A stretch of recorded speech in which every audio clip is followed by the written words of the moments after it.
Welcome to the Canada Sans Frontière news channel, abbreviated as CCSF.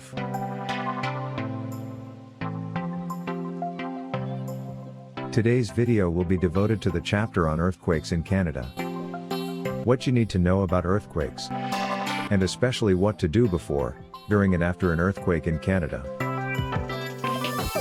Dear brothers and sisters, information being essential, we invite all those who want to immigrate to Canada to subscribe to Canada Sans Frontière in order to be sufficiently informed about the steps to take to always keep their heads above the water. And above all, to avoid unpleasant surprises. Tell us where you want to live in Canada, and we will reveal to you the regions with a high frequency of natural disasters. Remember that you are immigrating to Canada for complete welfare. So, don't make this mistake by adding misfortunes to your misfortunes because of careless choice of where to live in Canada. We promised you authentic, up-to-date information, without any commercial ulterior motive, and transparent. And we will always keep our promise. Subscribe to Canada Sans Frontière if you have just discovered our channel. Also remember to like the video, and share it with your friends who plan to immigrate to Canada. It would help them tremendously. Leave your questions in the comments section, and we'll get back to you. Earthquakes in Canada. In Canada, some regions are most at risk from a major earthquake. Approximately 5,000 mostly small earthquakes are recorded in Canada each year. In the past 100 years, at least 9 earthquakes in or near Canada have registered a magnitude greater than 7. A few have caused extensive damage. Even a magnitude 6 earthquake could do extensive damage in a built-up area.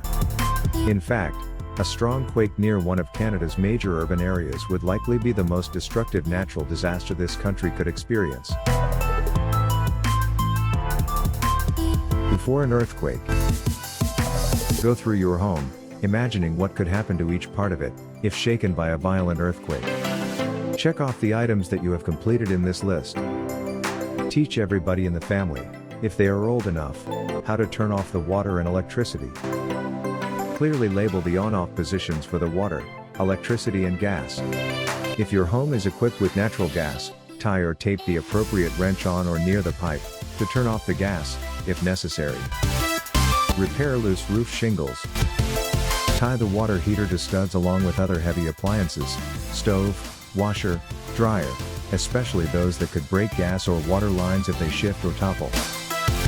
Secure top-heavy furniture and shelving units to prevent tipping. Keep heavy items on lower shelves. Affix mirrors, paintings and other hanging objects securely, so they won't fall off hooks. Locate beds and chairs away from chimneys and windows. Don't hang heavy pictures and other items over beds. Closed curtains and blinds will help stop broken window glass from falling on beds. Put anti-skid pads under TVs, computers and other small appliances, or secure them with Velcro or other such product. Use child-proof or safety latches on cupboards to stop contents from spilling out. Keep flammable items and household chemicals away from heat and where they are less likely to spill.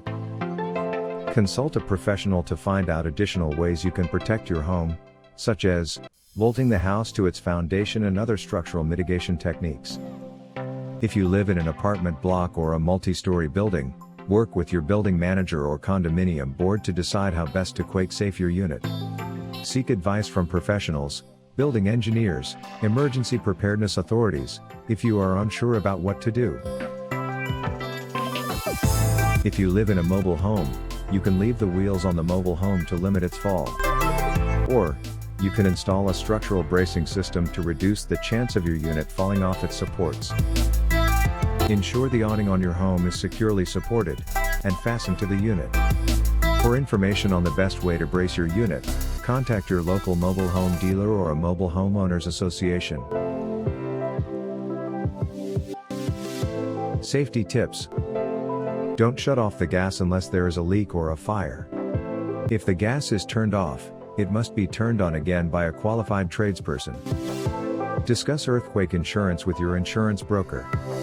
Check your coverage, it could affect your financial ability to recover losses after an earthquake.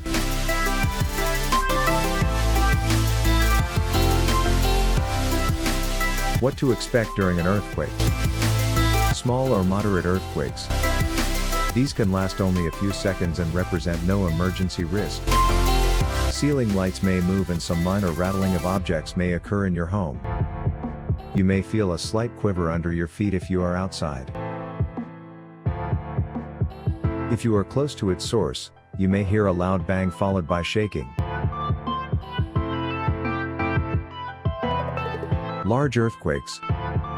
These can last up to several minutes and constitute a natural disaster if its epicenter is near a densely populated area, or its magnitude sufficiently large for the region.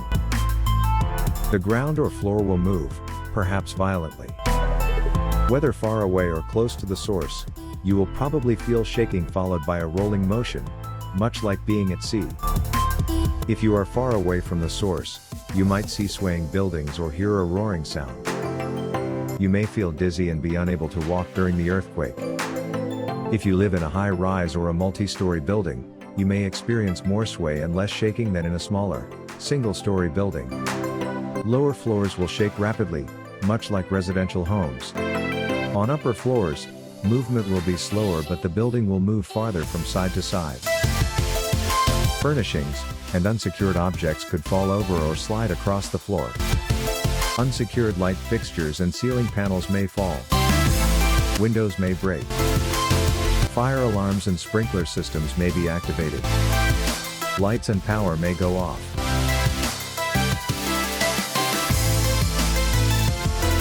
So, during an earthquake, wherever you are when an earthquake starts, take cover immediately. Move a few steps to a nearby safe place if need be. Stay there until the shaking stops. If you are indoors, drop, cover, hold on. Stay inside. Drop under heavy furniture such as a table, desk, bed or any solid furniture. Cover your head and torso to prevent being hit by falling objects. Hold on to the object that you are under so that you remain covered. If you can't get under something strong, or if you are in a hallway, flatten yourself or crouch against an interior wall.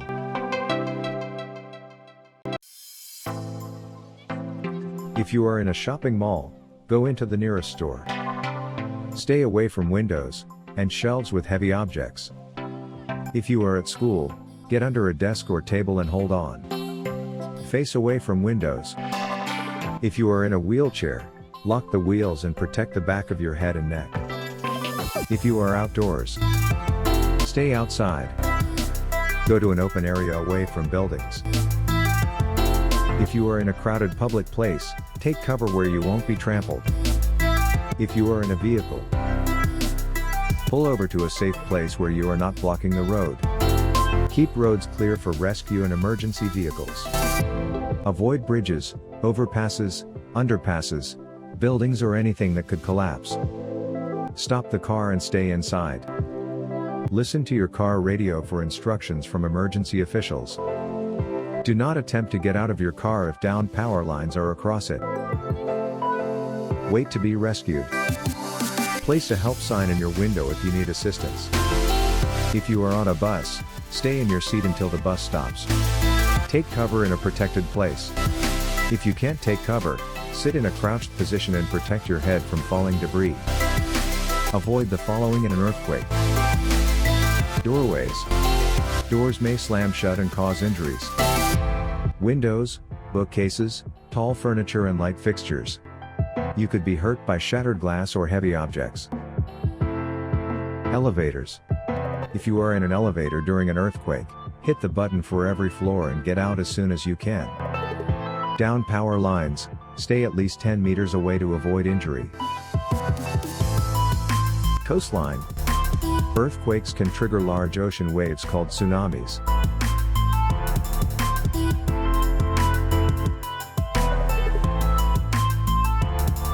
After an earthquake, stay calm. Help others if you are able. Be prepared for aftershocks. Listen to the radio or television for information from authorities. Follow their instructions. Place telephone receivers back in their cradles.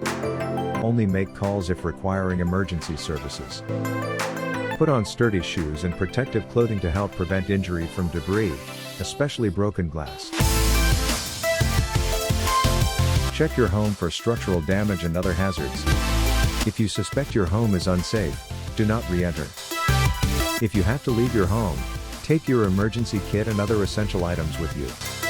Post a message in clear view, indicating where you can be found. Do not waste food or water as supplies may be interrupted.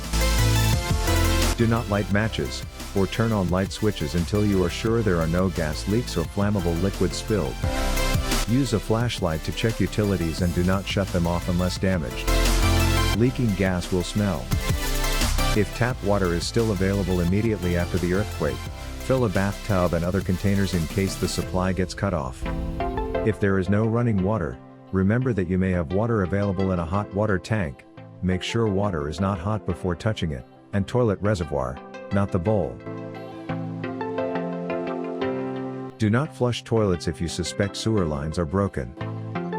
Carefully clean up any spilled hazardous materials. Wear proper hand and eye protection. Check on your neighbors after looking after members of your own household. Organize rescue measures if people are trapped, or call for emergency assistance if you cannot safely help them. If you have pets, try to find and comfort them. If you have to evacuate, take them to a pre-identified pet-friendly shelter. Place a help sign in your window if you need assistance.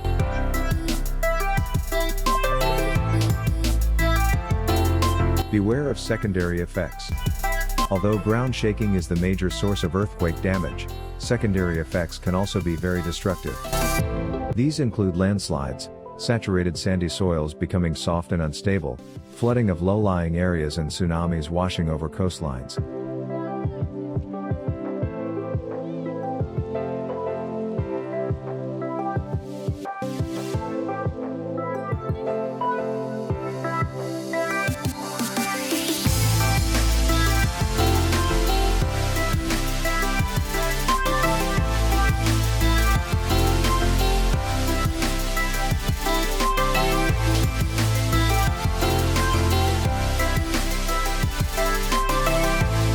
Here is what we have to tell you about earthquakes. See you in our next episode for more on what to do before, during and after other natural disasters in Canada.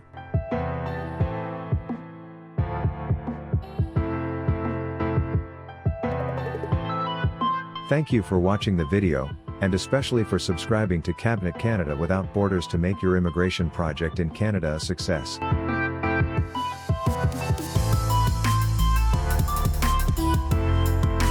Cabinet Canada Sans Frontière, immigrate to Canada with confidence.